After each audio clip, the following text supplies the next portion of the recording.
Considérons ces 10 doigts comme la population d'éléphants il y a 40 ans. Voilà ce qu'il en reste.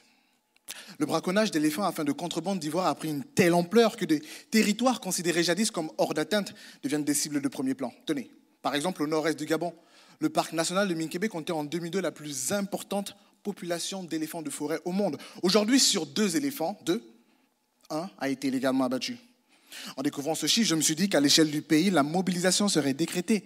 L'état d'urgence voté, l'armée sortie des casernes, j'exagère peut-être un peu, mais en somme, je me suis dit que la situation mériterait que l'on y réfléchisse dans le cadre d'une thèse. Grande fut ma déception en allant sur le terrain.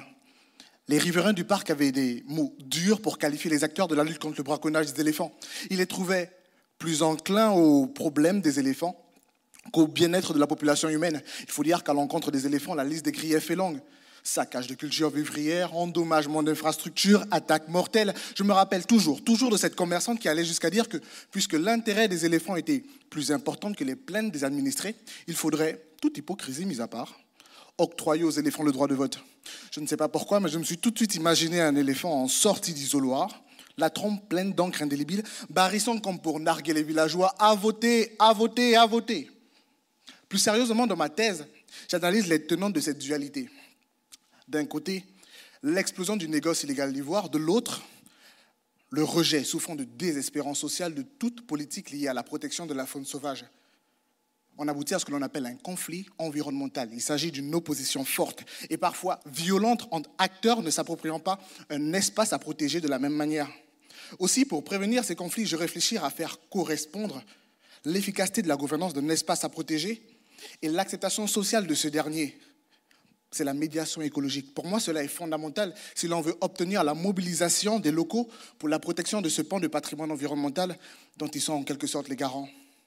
Il faut savoir qu'à Minkébé, cette mobilisation, cette adhésion populaire est d'autant plus importante lorsque l'on connaît l'indigence des effectifs. La conservation de 8000 km² est à mettre à l'actif d'une quarantaine d'agents. À l'échelle de la France, cela revient à assigner à un seul gardien de la paix la surveillance d'une agglomération aussi grande que Marseille. C'est bizarre.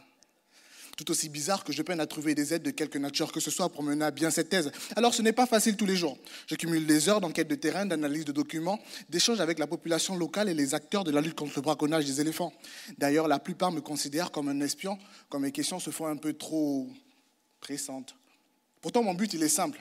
Aboutir à une politique de conservation efficace et cohérente. Pour moi, cela est fondamental si l'on ne veut pas que le nombre d'éléphants de demain diminue à en atteindre le 0.